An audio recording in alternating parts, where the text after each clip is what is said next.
अल्हम्दुलिल्लाह वकफ़ा वस्सलातु वस्सलामु अला मन ला नबिय बअदा। ग्रानो कतुनको लिदुनको औरदुनको मुअज़्ज़ज़ व मुहतरम उलमा व तुलबाओ, द ज़मूंगा पे इलाक़ों के यो गुमराह फ़िरक़ा द बरेलियत पर नूम मानदे यादीगी वाग बरेलियान यो डला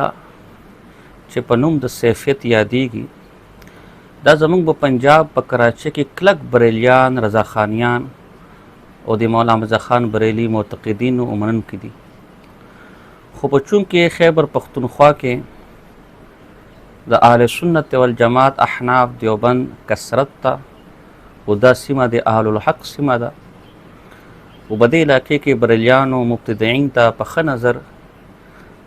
उलमा आहलक न गोरी नो बदे इलाकों के दो दजलो फ़रेब द कवी चे द बरेलियत न ऐलान बरात कई, बल्कि बडेर ज़ैनों के जानता देवबंदियान हनफियान clock Y O Karun toll the बरेलियान वाला व द मुब्तदीन वाला कई तरते वजना ज़मूंगा बाज़ तलबाओं बदे मुगालते के राशि चे किदे शिदूल में देवबंद विसर बतरीक़त के ज़मूंग न जुदा दी दो सरा इख्तिलात ओ मजाले सुदा कशन दे न ज़मूंग बदे दर्स के बदे हवाले सरा ब इंशाअल्लाह ज़ मुख्तसर खबर कौम चे दग़ खैबर पख्तूनख्वा चे कुम बिदती डला दा चे जान ता सैफियान और हनफियान यही वागोई चे ज़मूंग द कोड़े खटक न फारिग हो ज़का मुंग देवबंदियानु दा क्लक बरेलियान दी दो खल्क़ ता धोखा वर कई द बरेलियत न और खपल बरेलियत न इनकार कई द खल्क़ ता धोखा वर कई आलो हक़ ता धोखा वर कई बदे माने मादेना महकमा प उर्दू ज़बे के ढेर तफसीली मजमून निकल वल चे ब्या ज़मूंग जो दे अफ़गानिस्तान तालिब मरगरी व यो मुजाहिद मरगरी हत मौलाना एहसान मातुरिदी साहब दामत बरकात आलिया का पख्तो ज़बे के अड़ावल वल ज़बनन यूसो हवाले तास्ताद रखा दा सैफियत मनसूब द पीर सैफुर रहमान तरफला वो पीर सैफुर आगा कस्ता चे बदोटो को वाज़े अल्फाजों को जानते बरेले वे जान तब मौला रज़ा ख़ान बरेली मोतक़िद वेल द जमा सरा द किताब द अनवार रज़ा शाय शवे द पीर सैफुर ब खिदमात बांधे व बसीरत व सवाने बांधे उदे के दे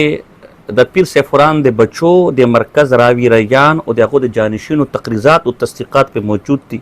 कसरंगे साहबजादा द पीर सैफुर ज़ुए सईद हैदरी अंदक करेंगे शेखुल मशाइख़ मियाँ मोहम्मद हनफी सैफ़ी द मियाँ मोहम्मद हनफी सैफ़ी आगा कसवल ची पीर सैफुर और तवीलू ची तजमा पर खुलफाओं की मिसल दे अबू बकर सिद्दीक़ी माअज़ल्लाह अलियाज़ु बिल्लाह द अनवार रज़ा दा ओ दा शायशव द लाहौर न दा ए दगे पर सफ़ा नंबर 4 दिन शला ओ 75 बदे कि द पीर सैफुर इंटरव्यू दगना दा सहाफ़ी इंटरव्यू अखस्से दा ओ बदे कि दगना सवाल कई चे आला हज़रत मौलाना रज़ा ख़ान बरेली के मुतालिक आपका ताअस्सुर चूँकि बरेल फ़िरक़ा द रज़ा ख़ान बरेली फ़िरक़ा दा अगर बानी रज़ा ख़ान बरेली दा अगर पर मुतालिक दवरना सवाल हो चे बगब मुतालिक तस्सुरात नज़रियात थी उदा पीर सैफुर जवाब वर कई चे आला हज़रत मौलाना रज़ा ख़ान बरेली रहमतुल्लाह अलैह को मैं इस नज़र से देखता हूँ कि अगर वो ना होते तो ये सारा ख़ित्ता वहाबियत से भर जाता दया चीज़ा रज़ा ख़ान बरेली तो बदे नज़र गोरम का आगा पदे इलाके की नवे बबदा हिंदुस्तान पाकिस्तान के टोला इलाका बदे वहाबियत गढ़वे उद्वैम वली कामिल वल आशिक रसूल वल मुहक्किक वल बेमिसल आलिम बुजुर्ग वल ओ मुजाहिद वल द वक्त इमाम वल मर्द कामिल वल मातुरिदी वल ज़म मातुरिदियम द इमाम आज़म मुक़ल्लिद अगमा वल और इमाम आज़म मुक़ल्लिद ज़मम वो हमारे बुजुर्ग और रहनुमा है आगा ज़मूंग बुजुर्ग और रहनुमा दा विलायत में वो आला मकाम के हामिल इंसान थे पर विलायत बबाब के डेर लोए मकाम माने फ़ाइज़ वल वो भी पठान थे आम पख्तून वल मैं भी पठान ज़म पख्तूनियम वो कंदहार के थे आगा दे कंदहार वल और मैं कंदूस का रहने वाला हूँ मैं अकीदे में ज़ब अकीदे के मज़हब प मज़हब के कौम प कौम के और इलाका प इलाके के हर एतबार से इनके मुआफ़िक प हर एतबार कब अकीदी भी कब कौमी कब मज़हब भी ज़त आगा मुआफ़िक या गमर गरम और इनसे कोई इख्तिलाफ नहीं गसरमा हिस्से इख्तिलाफ नश्ता बल्कि इनके फतावा रज़विया से खोशा चीनी करता हूँ बल्कि अगर किताब फतावा रज़िया दी शिरकियात व बिदात यो गर्दा यो खास समंदर दा विच ज़द इस्तिफादा को दा पवाज़े और बदो ठोक अल्फाज के द पीर सैफुर दाई जब अकीदे के रज़ा ख़ान मर गरम زب قوم کې به مذهب کې به ملت کې استاسو د پیر سیف الرحمن چې خپل بریلیت اظهار کوي نو نن سیفي دا حق څا ورکه چې ځان نه دی بریلیت ټپي انکار کوي خلکو ته دوکا ورکوي اندک کرنګې اندک کتاب کې د باب کې د خلفاو مضامین دي په هغو مضامینو کې هغو صاف او وضاحت سره لیکلی دی چې مو ټول عمر په دغه ګونه ورځلو چې هغه به احمد خان ځان ته به د احمد خان مقلد ویل ځان ته به د احمد خان متبع ویل چنانچه دا صفحه نمبر 25 کې لیکلی چې پیر سیف الرحمن آلت امام احمد خان بریلی کی عظمت یوں بیان فرمائی د بریلی عظمت د کشان بیان کړی ول چې هغه ولی کامل ول عاشق رسول ول بے مثال عالم ور مجاهد ول ا د وخت امام ول مرد کامل ول ته ولایت په اعلی مقام باندې پایز ول زپا کی د مذهب قوم علاقه هر اعتبار سے هغه موافق یم اندک کرنګې اندک کتاب صفحه نمبر 40 صفحه نمبر 40 کې اندک کا الفاظ جی پیر سیف الرحمن نقل کړی دي او اندک کرنګې صفحه نمبر 50 باقی لکلی کہ اس فقیر کے بارے میں یعنی پیر سیف الرحمن دا خبر کی چیز زما بارے کے یہ عقیدہ لوگوں نے یہ بارے میں یہ عقیدہ لوگوں نے یہ افترا بازی کی ما مانے خلق دا دروغ تڑلے دا اچھا دروغ تھا کہ چونکہ میں بریلی نہیں کہلواتا اس لیے مجھے آل کے فتاوی جات سے اتفاق نہیں چونکہ زدان تا بریلی نہیں ہم نو ذکر دی وجہ زما احمد خان دے فتاوی سرا فتاوی رضوی سرا اتفاق نہ لرم نو دا غلط خبر دا اس فقیر نے بارہا معزز علماء و مشائخ عظام کی موجودگی میں یہ بات کی کہ اس حقیقت سے فقیر آگاہ کہ عظیم المرتبت عاشق ماہ رسالت مجدد دین و ملت مولانا شاہ احمد خان فاضل بریلی نے اپنی تمام زندگی احیاء سنت اور اماطت بدعت کے لیے کوشاں رہے آپ کی محققانہ خدمات اور چشم فیض لاکھوں کی تعداد میں لوگ مستفیض ہو رہے اور میں یعنی فقیر اخنزادہ سیف الرحمن نے خطیب بے مثل مولانا علامہ مقصود احمد قادری صاحب خطیب مجد داتا صاحب رحمۃ اللہ علیہ اور دیگر علماء کرام کی موجودگی میں بارہا یہ بیان کیا کہ مجھے آلت رحمۃ اللہ کے تمام فتاوی جات سے اتفاق ہے ما بارہا دغه اعلان کړی چې زه د احمد خان بریلی د ټولو فتاوو نه اتفاق لرم چې په هغو فتاوو کې د علماء دیوبند تکفیر هم ده په هغو فتاوو کې بدعات هم دي خرافات هم دي شرکیات هم دي هغو ټولو فتاوو سره زه اتحاد اتفاق لرم دا پیر سیف الرحمن په خپلې ژبې دا اقرار کوي او دا هغه کتاب ده چې پیر سیف الرحمن ته خلفاو او بچو او راوی ریان روډ کا لاهور کې د سیف الرحمن پیر د خانقاه مرکز ده د هغو خلفاو تایید به دې باندې موجود ده و زه چیلنج ورکم دا کې پی کې سیفیانو ته که تاسو دا چې موږ بریلیان نه یو نو لاهور راوی ریان کې ستاسو مرکز ده د پیر سیف الرحمن بچي ملته ناستې جانشین دي او د پیر سیف الرحمن خلفا هم هلته ناست دي زه تاسو ته چیلنج درکم چې اکه ځانه داسو لیکلي راوړو چې احمد خان بریلی سره مو هیڅ تعلق نشته او علماء دیوبند کلک حنفیان او مسلمان دي او مو دې بریلت نه اعلان برات کو ادن کر کے دا موسرنګ سیف الصارم دا د فرقه سیفیه د سیفیانو چې کوم ډله ده هغه ترجمان رساله ده هرې میاشتې شایع کیږي په هغې کې د مارچ 3 مارچ 1999 شماره نمبر 3 ده او مارچ مہینه ده اور 1999 کې شایع شوې دې په صفحه نمبر 4 باندې تی احمد خان اشعار ورکړي او لیکلي دي امام اهل سنت شاه احمد خان رحمت الله علیه ته اهل سنت او امام ول نو تاسو څنګه نه منو او تاسو څنګه انکار کو چې موږ سره موافق نه یو بریلیان نه یو اندک کرنګ د ما سره دو یو بل رساله ده العلم دان د سیفیانو ایڈیشن خواجہ مبارک سیف الرحمن نمبر پاکمان خصوصی نمبر جنوری 1997 کے علامہ سید عمر دراز مشهدی سیفی چې د پیر سیف الرحمن یو لوی خلیفہ ولغه شایع کړي په پیر سیف الرحمن باندې او بده کې په واضح الفاظو کې دا لیکلي چې پیر سیف الرحمن د بریت سره او د مولانا احمد خان سره بریلی سره مکمل اتحاد اتفاق لرل چنانچه د کتاب په صفحه نمبر 44 څلور باندې احمد خان ته عظیم البرکت آل حضرت او د 14وی صدی مجدد پکې لیکلی ده وندک کرنګ صفحه نمبر 56 بدے کی لکلی با احمد خان بارے کے عظیم المرتبت مولانا احمد خان بریلی علیہ رحمہ کے بارے میں آپ نے ارشاد فرمایا کہ آپ اپنے وقت کے عظیم فقی محدث تقبل وقت یو عظیم فقی و محدث والمفسر والجامع المعقول والمنقول والصحیح عاشق رسول وال میں ان کی شخصیت انتہائی متاثر ہوں ذات احمد خان شخصیت ډیر زیات متاثر ہیں اور ان کے تمام فتاوی جات کی تائید کرتا ہوں وہ دغه ټول فتاوی جات تائید کا د پیر سیف الرحمن یو خلیفہ د زمون کراچی احمد علی شاہ سیفی دا د پیر سیف الرحمن کتاب د ہدایت السالکین فی رد المنکرین یہ دے صفحہ نمبر 284 دا 200 څلور اتیا په صفحه نمبر 284 او 82 کې څه لیکي چې لوی لوی عالمان زما مریدین دي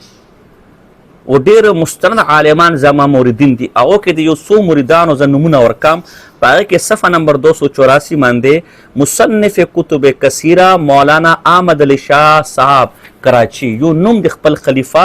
مولانا احمد علی شاه د کراچي هغې ورکړی و. اندک رنګې دا چې کوم صیفیانو رساله ده العلم، په دې کې د احمد علی شاه صیفي باره کې لیکلي دي. دومره لوی او غټ القابات یې ورکړي. صفحه نمبر 25 باندې حضرت اخندزاده صاحب کے خلیفہ مجاز حضرت علامہ مولانا سید احمد علی شاہ صاحب دا دغه خلیفہ ول. بیا مخکې د باره کې لیکلي د احمد علی شاہ صیفی باره کې عمدۃ الفضلاء صفحه نمبر 47 شعر بیشہ سیفیت فاتح نجدیت حضرت علامہ مولانا سید احمد علی شاہ صیفی. دا دومره دو لوی عالم او دومره لوی دو خلیفہ تا. دغه احمد علی شاه صیفی د مجموع رسائل ده چې پیر سیف الرحمن اجل خلفا کې هغه شمار کیږي او هغه د دو غټ مناظر ته د خپل دغه رسائل صفحه نمبر 291 یعنی آنه کم 300 صفحه نمبر جوړیږي. باغی کې څه لیکلي؟ باغی کې دا لیکي آج के عہد में पनन ज़माने के इस किस्म के इख्तलाफी मसाइल चुमरम की इख्तलाफी मसाइल थी. हम आले सुन्नत जमुंग आले सुन्नत दे पारा के लिए इमाम आले सुन्नत आलत यानी अहमद रज़ा खान बरेली फाजिल बरेली का कौल फैसल है. दागा कौल फैसल दा मुंग द टोलो मसाइलों के सब दागा कौल मानो नो देना पासिम च चोक दे दो दे बरलियत इनकार कई नो आगा बदी दा यूसुफ हवाले मा पते बाप की दर कड़ले च दा सैफियान कलक बरेलियान थी و احمد رضا خان بریلی متبعین معتقدین مقلدین دي په پټ استر کو هغه معنی هغه قول ته قول فیصل یي خو زمنګ په خیبر پختونخوا کې د خلکو ته دوکا ورکي او ځان ته حنفیان یي. نه د حنفیان دي او نه د دیوبندیان دي او نه د اهل سنت دي. هغه ټول کارونه چې کوم بریلیان کوي د علم غیب قائل دي، د پاک پیغمبر د نورانیت قائل دي صلی الله علیه وسلم، د عرس قائل دي،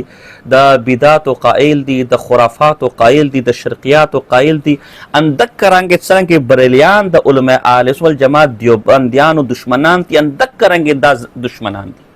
چنانچہ دا د زما سره د احمد علی شاه صیفی کتاب ده حسام السیفیہ فی تشریح العبارات الکفریہ. دا دومره غټ کتاب دغ بېمانه بدبخته دا د امام حجت الاسلام امام قاسم نانوتوی صاحب رحمت الله تعالی علیه، فقیه العصر مولانا شمه گنگوی صاحب رحمت الله تعالی علیه، حکیم الامت مولانا اشرف علی تھانی صاحب رحمت الله تعالی علیه، محدث کبیر مولانا خیر مسانپوری صاحب رحمت الله تعالی علیه په کفر باندې بالخصوص او د ټول علماء دیوبند په کفر باندې بالعموم د احمد رضا خان بریلی حسام الحرمین په تایید کې دا کتاب لیکلی ده. او دا د بریلیانو عقیده ده چې علماء دیوبند ټول کافران دي. دا دومره غټ کتاب د پیر سیف الرحمن خلیفه او تر اوسه پورې یو صیفي د کتاب انکار نه کړی مستند. دا دومره غټ کتاب د علماء دیوبند په کفر باندې دغو صیفیانو لیکلی ده. نو څومره غټ بدبختی وي چې خلک دو ته دیوبندیان یا اهلیک وایي او دول هم شرم پکار ده چې یو طرف منافقت دک کوي چې پنجاب کې دو علماء دیوبند ته کافر یي او بیا به خیبر پختونخوا کې علماء دیوبند ته خپل ورونه یي، شرم خو به نه درځي. اندک کرانګه دغه احمد علی شاه صیفی بل کتاب د سیف الابرار علی انوف الاشرار دا د تبلیغی جماعت مبارک د کتاب د لیکلې پہلا رساله اخراج المنافقین عن مساجد المؤمنین چې دا تبلیغیان دا منافقان دي دا د خپل جماعتونو او بس دومره غټ کتاب د تبلیغیانو په کوپر باندې لیکلې معاذ الله او په اخره کې نصیحت لیکل نصیحت کہ مسلمانوں تبلیغی جماعت کی چرب زبانی مسکین سود پر مت بھولو، یہ لوگ نماز کے بہانے سے لوگ کو وہابی بناتے. تبلیغیان دملس پر بہانے خلق وہابیان جڑائی. یقین کے نام سے مسلمانوں کے دل سے محمدی و اسلامی یقین کو ختم کر کے ابو جہل والا یقین پیدا کرتے معاذ اللہ. تو یقین پر نم ماندے دے خلق کو زرنا دا تبلیغیان دے محمد مصطفیٰ و دے اسلام دا دین یقین باسی و دے ابو جہل یقین بزرہ کیا چی ورطا معاذ اللہ. کلمہ طیبہ کا غلط و خود ساختہ مقصد مطلب بیان کر کے مسلمانوں کا عقیدہ خراب کرتے ہیں. تے کلمہ طیبہ یو خود ساختہ مطلب بیانوی او دے مسلمانانو عقیدے خرابی. آغا تبلیغی جماعت چې بزرگو پلاکونو پا کرونو خلق کے ہدایت پا یر راوستی دی د 5 وخت ملانزونو پابند کړي دي، علما طلبا ورنه جوړ شوي دي، کلک مسلمانان اولیاء ورنه جوړ شوي، دا زندگان هغه ټول ته منافقین او کافران او بدعقیده ورته مسلمانوں کے دل سے جذبہ جہاد کو ختم کرتے د مسلمانوں د زړه د جهاد جذبه ختمي، اندک کرانګي د مسلمانوں په زړونو کې معاذله د پاک پیغمبر صلی الله علیه وسلم کې ګستاخی خلکو پاچی. حالکه دغه اندک کرانګي دا د سیفیانو یو بل کتاب، د کتاب نوم د حق چغه، به د حق چغه کې دا ټول علماء دیوبند ته په صفحه نمبر 13 د ټول علماء دیوبند ته دا زندګ د سیفیان خوارج یی چې ګستاخان دیوبندیان وهابیان پنځپیریان نجدیان دا ټول د خوارج قسم دي. علماء دیوبند ته خوارج دا چې زموږ ځان ته بریلیان نه یو، حالکه دا د احمد علی شاه سیفی چې کوم د پیر سیف الرحمن خلیفه ده د هغه کتاب ده. به د کتاب کې صفحه نمبر 329 صفحه نمبر 329 صفحه نمبر 327 کې د لیکلي چې مونږ پاک پیغمبر ته عالم الغیب وایو. او څوک چې پاک پیغمبر ته عالم الغیب نه وایي هغه کلک وهابي او خارجي د معاذالله. حالکه علماء دیوبند عقیده دغه ده چې پاک پیغمبر ته عالم الغیب بین د کفر او شرک ته. اندک کرانګي دغه بده کتاب کې لیکي بنده کې مخ صفو باندې چې مونږه د اولیاء الله په قبرونو باندې مزارات او ګمبد جوړونه د خپل شعار بولو. او کوم خلک چې مزارات او ګمبد انکار کوي د کلک وهابیانو خارجان دي، حالکه علماء دیوبند د انکار کوي. اندک د ټول کونو چې برجانو دي، بیا چې ځان د برجت نسبت انکار کو. اندک کرانګي په دې کتاب کې لیکل چې زمونږ دې کتاب کې لیکلي چې مونږ اهل سنت والجماعت نه سیفیان دا عرس منو او څوک چې عرس انکار کوي یا عرس ته بدعت کوي دا خارجان دي. حالکه علماء دیوبند عرس ته بدعت کوي. اندک کرانګي د کتاب کې لیکي صفحه نمبر 322 کې چې په اذان کې وخت چې کله د پاک پیغمبر د شهادت الفاظ راشي التمو د خپل ګوته کولو انګوټا او څوک دې انکار کوي دا کلک وهابیانو خارجان دي. حالکه علماء دیوبند دې عمل ته بدعت وایي. اندک کرانګي دوی چې مو په اقامت کې به حي علی الفلاح باندې ودرېږو، چې څوک به حي علی الفلاح باندې نه ودرېږي هغه کلک وهابیانو خارجان دي. حالکه علماء دیوبند په الله اکبر سره د ولاړو فتوا ورکوي. دا ټول اندک کرانګي په یوم عاشورا په 10 محرم باندې څوک چې چولې حلیم نه پکوي او هغې ته بدعت وایي دا کلک وهابیان دي. حالکه علماء دیوبند ته بدعت وایي. اندک کرانګي چې څوک د مروجه میلاد نه مني هغه کلک وهابیان خارجان دي. حالکه علماء دیوبند د مروجه میلاد ته دا بدعت وایي. دا ټول کارونه او اعمال د برجان ولا تاسو اخستي دي تاسو خلیفه، نو څنګه د ځان د بدعت انکار کو؟ صرف نه دا دومره غټ زندګ ته چې بدغ کتاب په صفحه نمبر 230 باندې د واضح الفاظ کې لیکلي چې څوک ته جنازې نه پس دغه دعا چې کوم مونږ مانو دا نه کوي یا د انکار کوي د کلک کافر دا معاذالله. علماء دیوبند د مروجه جنازه نه پس چې کوم مروجه دعا ده هغې ته بدعت کوي. نو دا علماء دیوبند دا ټول شعار چې کوم دوه اخستې دي دغه شعار د بریلیانو دي او دوی انکار چې علماء دیوبند انکار کوي په هغو باندې د کفر فتوې لګوي. هغې نه پس هم د دې بریت نسبت یا د ګمراهۍ نسبت د خلکو ته دوکه ورکونه ده. د دې وجې نه علماء دیوبند په دو باندې کلم کله د ګمراهۍ او ضلالت فتوې ورکړي دي. که څرنګې متکلم اسلام حضرت مولانا الیاس ګومن صاحب دامت برکات الله علیه په دو په ګمراهۍ باندې کتاب لیکلی. اندک کرنګ زمونږ کراچۍ جامع بنوریا دو په ګمراهۍ باندې فتوا جاری کړی. اندک کرنګ د ما سره کتاب ده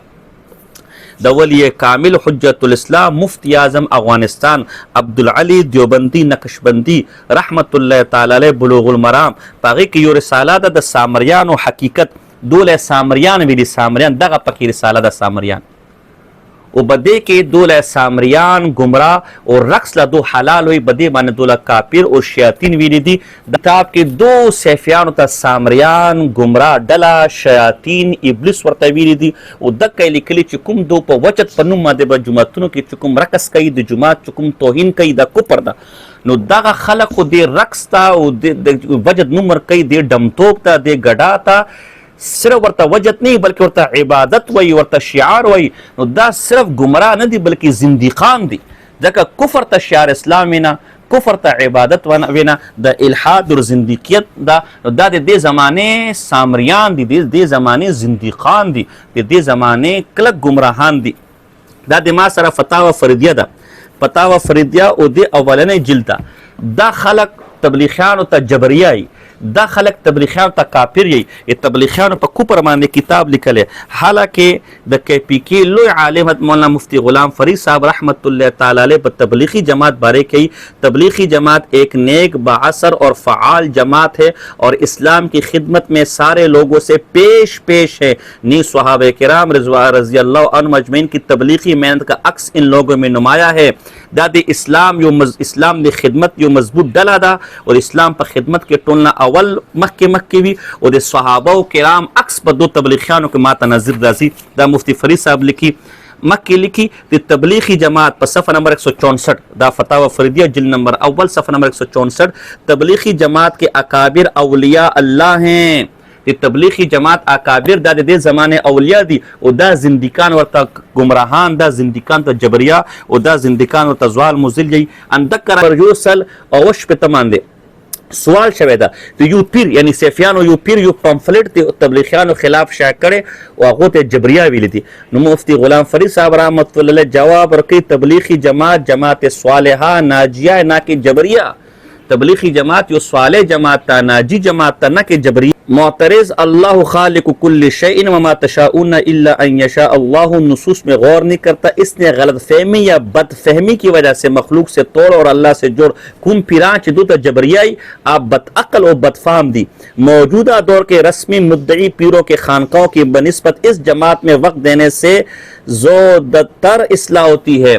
نن زمانه دک کرنګي سیپیانو بدبختانو په خانقاو کې وخت لګاونو په ځای بدغ جماعت کې وخت لګاون دینه اصلاح زیات کیږي. نو د خلق ال تبلیغیان ته جبریا گمراه او زوال مزل ډله جاي او مفتی فرید صاحب رحمت الله علیه ورته د صحابو جماعت وای، ورته د اسلام جماعت وای، ورته د اصلاح جماعت وای. او بده سا جلد نمبر انم کې صاحب سری لیکلي تبلیغی جماعت کوم نصاب د فضائل اعمال فضائل صدقات عین په قران او په سنت په مطابق ته. نو اوس کوم قران او سنت گمراهیت وای جبریت وای هغه نه غټ گمراه په بدن دنیا کې څوک وي.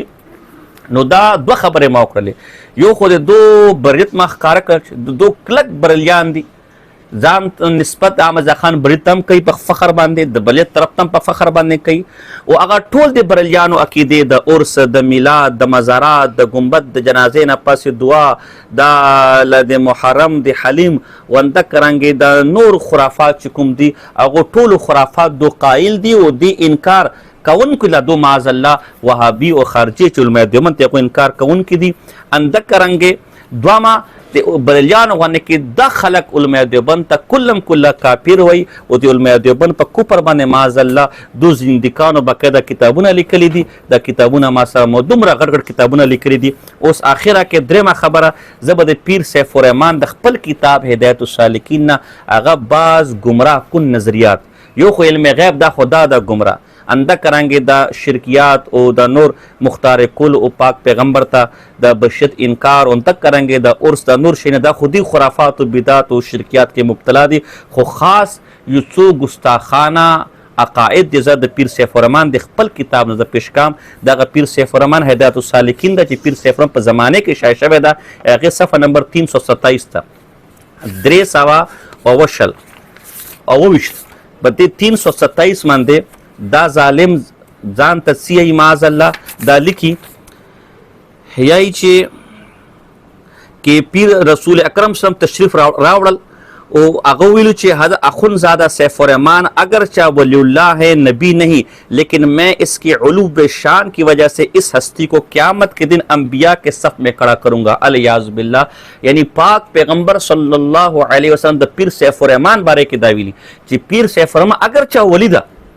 نبی نه ده خو د مقام او مرتبه د انبیاو نه کم نه ده او قیامت پرې زبدا پیر سیف الرحمن په انبیاو په صف کې ودرم الیاذ بالله نقل کفر نه باشد. حالکه ز د زرګو علماء اهل سنت والجماعت کتابونو د علم عقاید ذو ځان ته ماتوریدی علم عقاید کتابونه پیش کول شم چې کوم شخص ولی ته په انبیاء باندې فوقیت ورکوي ولی ته انبیاء مقام یا انبیاء نه غټ مقام مانی اسر کافر ده او دغه عقیده ده چې معاذ الله پیر سے فرمان دومره لوی مقام دومره لوی مقام چې اگر چا ولي ول خوشان دي انبیاء او قیامت کې به معاذ الله الیاذ بالله الیاذ بالله د پیر سے فرمان په انبیاء په صف کې به ولاړی معاذ الله. دا د ختم نبوت کلم کله انکار ده، دا د انبیاء کلم کله توهین ده او دا توهین پیر سے فرمان په خپل کتاب کې کړي. او چې څوک پیر سے فرمان تخپل مشر یې بزرګ یې ا د خپل ایمان خیر غواړي، ا د خپل ایمان فکر وکړي. اندک کرانګه صفحه نمبر 328 درې سوا او 23 باندې دغه بدبک پیر سے فرمان بخپل باره کې د لیکي کې چې په بدر کې چې پاک پیغمبر صلی الله په لاس کې چې کوم توره وکنه چې مشرکین پغه باندې مړولو هغه د بدر توره پیر سے فرمان المعاذ الله الیاذ بالله الیاذ بالله، یعنی پاک پیغمبر د پیر سے فرمان په ذریعه